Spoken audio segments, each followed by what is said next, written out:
الحمد للہ رب العالمین والصلاة والسلام علی اشرف الانبیاء والمرسلین نبینا محمد وعلی آلہ وصحبہ ومن اقتدى بہدیہ واستنى بسنتہ وسار علی نہجہ الی یوم الدین، اما بعد۔ قابل احترام سامعین حضرات، السلام علیکم ورحمۃ اللہ وبرکاتہ۔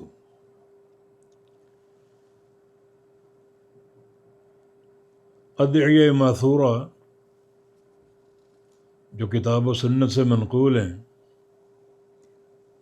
ان کی شرح کا سلسلہ جاری ہے۔ اللہ تعالیٰ کی توفیق سے، چونکہ ان دعاؤں میں بہت کچھ عقیدہ کا بیان ہے، توحید کے خزانے ہیں، اور بڑی اعتقادی فقاہت حاصل ہوتی ہے۔ یہ بہت ہی ایک توجہ طلب موضوع ہے۔ آج جو دعا یا ثنا کے جملے پیش خدمت کیے جائیں گے، یہ ایک حدیث ہے رسول اللہ صلی اللہ علیہ وسلم کی، جس کے راوی خادم رسول سیدنا انس بن مالک رضی اللہ تعالی عنہ ہیں، اور یہ روایت مسند احمد، سنن نبی داود، جامع ترمذی اور سنن نسائی میں صحیح سند کے ساتھ منقول ہے۔ جناب انس فرماتے ہیں کہ نبی علیہ السلام تشریف فرما تھے، اور ایک بندے نے نماز پڑھی، اور نماز کے بعد اس نے دعا مانگنا شروع کر دی، اور اپنی دعا کا آغاز ان کلمات سے کیا: اللہم انی اسألک بأن لک الحمد لا الہ الا انت المنان بدیع السماوات والارض یا ذا الجلال والاکرام یا حی یا قیوم۔ یہاں تک اس نے الفاظ کہے اللہ تعالیٰ کی حسن ثنا کے تعلق سے، اور نبی علیہ السلام نے یہاں تک الفاظ سن کر فرمایا تھا کہ اس دعا میں اللہ تعالیٰ کا اسم اعظم ہے، جس کے واسطے سے جو بھی دعا کی جائے گی اللہ قبول کر لے گا، اور جو بھی سوال کیا جائے گا اللہ عطا فرمائے گا۔ تو یہ عظیم دعا اسم اعظم پر مشتمل ہے، جس کی ہم تحدید نہیں کر سکتے۔ تو وہ شخص اللہ تعالیٰ سے مانگنا چاہ رہا تھا، کچھ سوال کرنا چاہ رہا تھا، مگر سوال سے قبل اللہ کی جناب میں کچھ وسیلے پیش کرتا ہے، یعنی اس بات کا اظہار کر رہا ہے کہ میں تجھ سے سوال کیوں کر رہا ہوں۔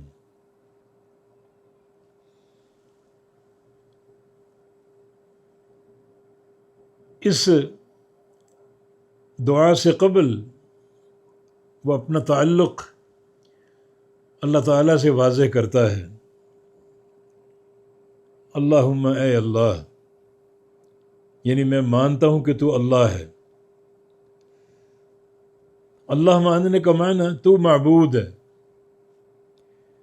تیرے سوا کوئی عبادت کے لائق نہیں ہے۔ انی اسألک، بے شک میں تجھ سے سوال کرتا ہوں۔ کیوں کرتا ہوں؟ بأن لک الحمد، کہ میں اس بات کو جانتا ہوں، مانتا ہوں، پہچانتا ہوں، اور یہ عقیدہ رکھتا ہوں کہ تیرے ہی لیے ہر قسم کی حمد اور تعریف ہے۔ ہر تعریف کا تو اکیلا مستحق ہے۔ لک الحمد، اس میں جار مجرور کی تقدیم کلام میں حسر پیدا کر رہا ہے۔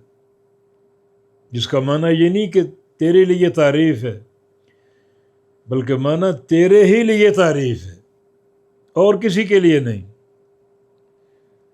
یہ میرا عقیدہ ہے، اس عقیدے کو تیری جناب میں بطور وسیلہ کے پیش کر رہا ہوں۔ میں اس بات کو مانتا اور جانتا ہوں کہ تو ہی اکیلا ہر قسم کی حمد کا اور ہر قسم کی تعریف کا مستحق ہے۔ یہ عقیدہ بندے کا کب بنتا ہے؟ جب وہ اللہ تعالیٰ کو اس کی ذات اور صفات میں اکیلا مانے،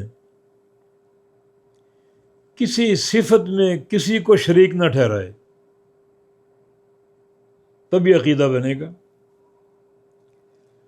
اور اگر شریک ٹھہراؤ گے تو یہ حمد تقسیم کرنی پڑے گی۔ اگر کوئی شخص کہے کہ اللہ داتا ہے اور لاہور کی ایک سرکار بھی داتا ہے، تو دو داتا ہو گئے۔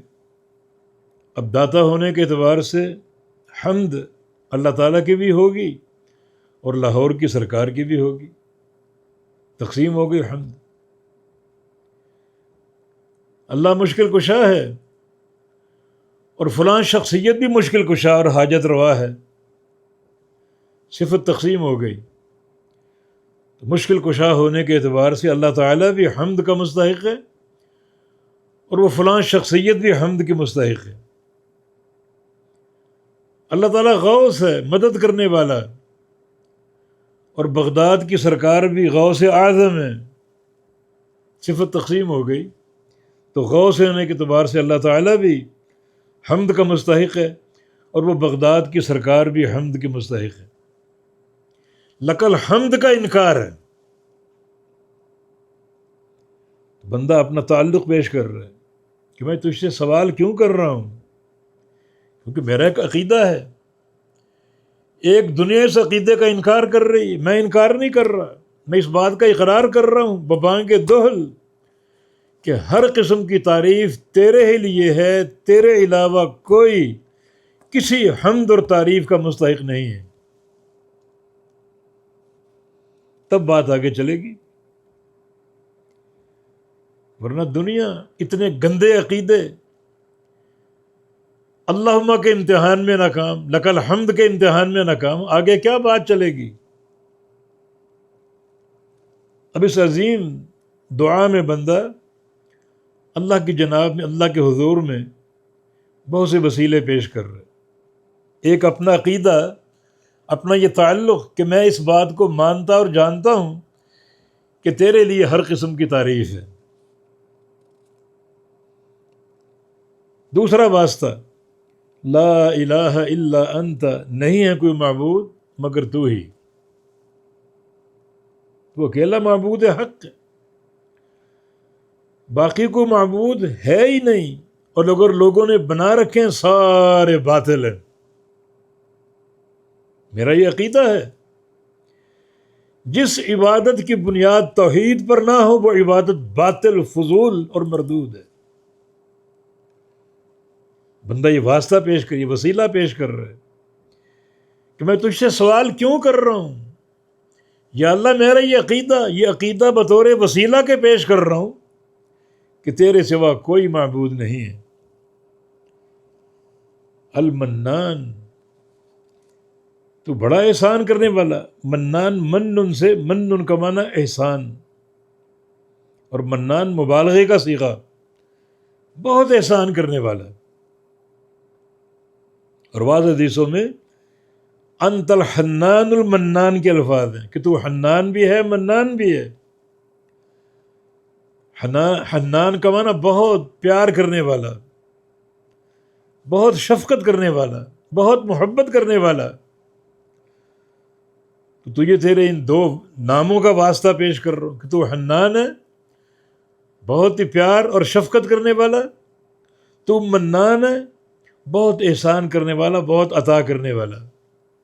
یہ تیری صفتیں اور کسی کی نہیں۔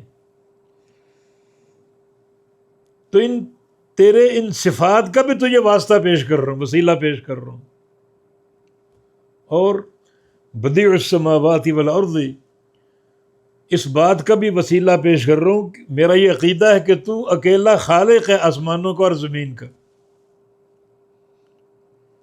بدیع بمعنی خالق، ایسا خالق جس میں دو باتیں ہوں.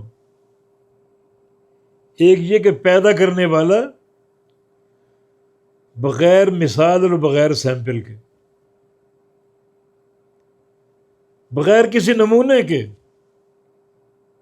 ابتداءً پیدا کرنے والا، اور دوسرا پیدا کرنے والا بغیر کسی مادے کے. آسمان بنائے، زمینیں بنائیں، نہ کوئی آسمان کے لیے مادہ استعمال کیا نہ زمینوں کے لیے. کن کہہ دیا فیکون، آسمان بھی بن گیا، زمینیں بھی بن گئی چشم زدن میں. یہ رب تعالیٰ کی قدرت. میرا یہ عقیدہ ہے کہ تو آسمانوں اور زمینوں کا ایسا خالق ہے کہ تو نے یہ سب پیدا کیا کسی مادے کے بغیر اور کسی سیمپل اور نمونے کے بغیر. باقی دنیا بھی پیدا کرتی بناتی ہے، مگر وہ کیسا بناتی ہے؟ وہ بناتی ہے سیمپل کے ساتھ اور اللہ تعالیٰ کے دیے ہوئے مادے کے ساتھ. اگر آپ نے گاڑی بنا دی تو مادہ کیا ہے جو اللہ نے عطا کیا؟ لوہا ہے، لکڑی ہے. جہاز بنا کے اڑا دیے، مادہ کیا تھا؟ لوہا، لکڑی. کسی مادے کے بغیر کوئی مخلوق پیدا کرنے پر قادر نہیں، صرف اللہ ہی قادر.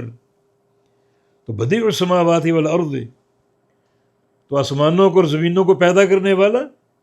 تو بدیع ایسا پیدا کرنے والا جس میں یہ دو باتیں ہوں، کسی مادے کے بغیر پیدا کرنے والا، کسی سیمپل کے بغیر پیدا کرنے والا، اور کسی نمونے کے بغیر پیدا کرنے والا، یعنی ابتداءً پیدا کرنے والا. یہ بدیع بے دال عین اس کا مادہ ہے. اسی سے بدعت ہے. بدعت نئی چیز کو بولتے ہیں، نئی چیز کو. دین میں بدعت گمراہی، ضلالت. کل بدعت ضلالہ، ہر نئی چیز بدعت، ضلالت اور گمراہی اور جہنم کا ایندھن ہے. اس سے بدیع نئی چیزیں پیدا کرنے والا، کسی مادے کے بغیر، کسی سیمپل کے بغیر اور کسی مثال کے بغیر. میرا یہ عقیدہ ہے، میرا یہ ایمان ہے. اس عقیدے کا تجھے وسیلہ پیش کر رہا ہوں کہ تو بدیع السماوات والارض ہے. اور یا ذا الجلال والاکرام، اے جلال والے، اے اکرام والے.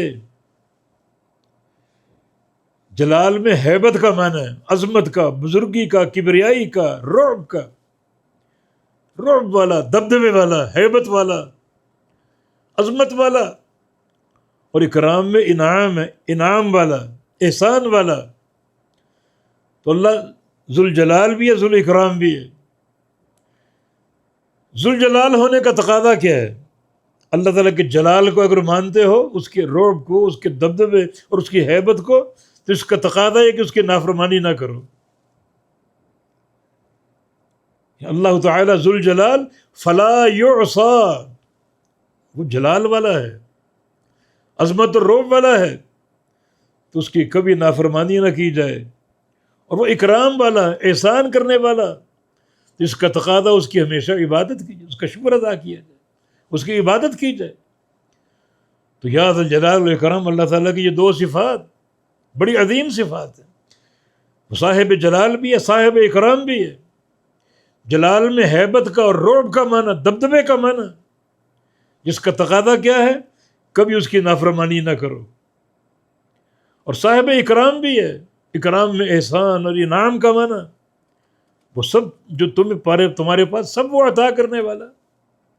وہ کثیر العطا ہے، کثیر الانعام ہے، کثیر الاحسان ہے. تو اس کا تقاضا اس کی عبادت کرو. جب بھی دعا کرو کثرت سے کم از کم یہ الفاظ ضرور کہو، یا ذا الجلال والاکرام، یا ذا الجلال والاکرام، یا ذا الجلال والاکرام. نبی علیہ السلام کی حدیث ہے، الذوا بیا ذا الجلال والاکرام، چمڑ جاؤ اللہ کے ساتھ ان الفاظ کو ادا کرتے ہوئے، یا ذا الجلال والاکرام، یا ذا الجلال والاکرام. یا ذا الجلال والاکرام، الفاظ کہتے رہو، چمٹ جاؤ، یہ الفاظ کہہ کر اس سے مانگو، اپنی حاجتیں پیش کرو. تو صاحب جلال بھی ہے، صاحب اکرام بھی. جلال میں ہیبت اور رعب کا معنی، جس کا تقاضا اس کی نافرمانی نہ کرو. اکرام میں انعام اور احسان اور فضل کا معنی، جس کا تقاضا اس کی عبادت کرو. یا حی یا قیوم، اے حی زندہ اور اے قیوم. اللہ تعالیٰ حی ہے، زندہ، ایسا زندہ جو کبھی معدوم نہیں تھا، اس پر کبھی عدم نہیں، وہ ہمیشہ سے ہے، ازل سے ابد تک. ایسا ہمیشہ سے ہے جس کی کوئی ابتدا نہیں، ایسا ابد تک جس کی کوئی انتہا نہیں. الحی، کبھی معدوم نہیں تھا اور کبھی اس پر فنا نہیں آئے گا، ہمیشہ زندہ، ہمیشہ زندہ. دن ہو، رات ہو، سفر ہو، حضر ہو، ذات حی ہے، ہر وقت آپ کی دعا سنے گا، آپ کی پکار سنے گا اور آپ کی حاجتیں پوری کرے گا. اور یا قیوم، قیوم کے دو معنی، جو قائم بذات ہی ہو، کسی سہارے کا محتاج نہ ہو. اگر وہ عرش پر مستوی ہے، فرشتے عرش کو اٹھائے ہوئے ہیں، تو یہ اس کی ہیبت ہے، وہ عرش کا محتاج نہیں ہے. یہ اس کی عظمت کی نشانی، جس کو قطعاً عرش کا احتیاج نہیں، عرش کی ضرورت نہیں، بالکل مستغنی ہے. یہ اس کا دبدبہ اور ہیبت اور اس کی عظمت ہے. قیوم، قائم بذات ہی، کسی سہارے کی محتاج نہیں، اور قائم لغیر ہی، دوسروں کو قائم رکھنے والا. اللہ کے علاوہ جو بھی ہے سب دوسرے ہیں، سب اللہ کی مخلوق ہے، اور سب کو اللہ سنبھالے ہوئے، سب کو قائم رکھے ہوئے. القیوم، قائم رکھنے والا، قائم بذات ہی ہو اور دوسروں کو قائم رکھنے والا ہو. تو یہاں تک یہ اللہ تعالیٰ کی جناب میں ثنا کا نذرانہ، اس کی حمد کا نذرانہ اس بندے نے پیش کیا. نبی علیہ السلام سن رہے ہیں اور فرما رہے ہیں کہ اس شخص نے اللہ تعالیٰ کو اس کے اسم اعظم کے نام سے پکارا ہے، اور اسم اعظم کی تاثیر یہ ہے کہ جب بھی اس نام سے اس کو پکارا جائے گا، اللہ تعالیٰ سنے گا اور دعا قبول کرے گا اور بندے کی حاجتیں پوری کرے گا، اور جو بندہ جو مانگے گا اس کو عطا کرے گا.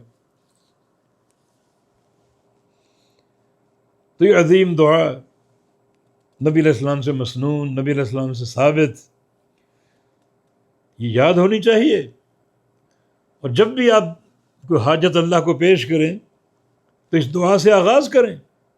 لیکن بھائیو، ان ثنا کے الفاظ سے آغاز کرنے سے قبل ان کا معنی جان لو اور اس معنی کو اپنا عقیدہ بنا لو، پھر مانگو. اللہ بھرپور دینے والا اور خوب دینے والا. یہ دعا اکثر کو یاد ہوگی لیکن معنی معلوم نہیں. اب معنی کا علم آ گیا، اللہ تعالیٰ کی جناب میں ان سارے اس کے صفات اور اس کے اسماء اور اس کے افعال کا وسیلہ پیش ہے. اس ایک دعا میں 8 اللہ تعالیٰ کے اسماء اور صفات کا وسیلہ ہے. بندہ پیش کر رہا ہے، اپنے آپ کو پہچانوا رہا ہے کہ یا اللہ میں کیا ہوں، میرا تجھ سے کیا تعلق ہے. تعلق یہ کہ میں مانتا ہوں کہ ساری حمد تیرے لیے. تعلق یہ کہ میں مانتا ہوں تیرے سوا کوئی معبود نہیں. تعلق یہ کہ میں مانتا ہوں تو حنان ہے، تو منان ہے. تعلق یہ کہ میں مانتا ہوں تو بدیع السماوات والارض ہے، آسمان اور زمینوں کا خالق، کن کہہ کر بنا دینے والا، کسی مادے کے بغیر اور کسی مثال اور سیمپل کے بغیر. اور تعلق یہ ہے کہ میں جانتا اور مانتا ہوں تو ذوالجلال ہے اور تو ذوالاکرام ہے، جلال والا، رعب والا، ہیبت والا اور اکرام والا، انعام والا، احسان والا، عطا والا. اور تعلق یہ کہ میں جانتا اور مانتا ہوں کہ تو حی ہے، ایسا زندہ جس پر کبھی عدم نہیں تھا، اور ایسا زندہ جو کبھی فنا نہیں ہوگا، ایسا اول سے ہے جس کی کوئی ابتدا نہیں، ایسا آخر ہے جس کی کوئی انتہا نہیں، اور میں مانتا اور جانتا ہوں تو قیوم ہے، قائم بذات ہی، تجھے کسی سہارے کی حاجت نہیں ہے، اور میں مانتا اور جانتا ہوں کہ تو سنبھالنے والا اس پوری کائنات کو، تو سب کو سہارا دینے والا اور سب کو قائم رکھے ہوئے ہے۔ تو اللہ تعالیٰ ہمیں اس دعا میں جو اعتقادی جوہر ہیں، جواہر ہیں، اللہ ان جواہر سے ہمارے سینوں کو بھر دے، دلوں کو منور کر دے، انہیں ہمارا عقیدہ بنا دے۔ پھر اللہ سے مانگیے، اللہ خوب عطا کرنے والا اور خوب دینے والا، بندے سے راضی ہونے والا۔ جب بندہ ان اسماء و صفات کو مانے گا، ایمان لائے گا، تو یقیناً اللہ کی رضا کا سودا ہے، اور اللہ کی رضا کی بڑی قوی اور قیمتی اساس ہے۔ وما توفیقنا الا باللہ، اقول قولی ھذا واستغفر اللہ لی ولکم، وآخر دعوانا ان الحمد للہ رب العالمین۔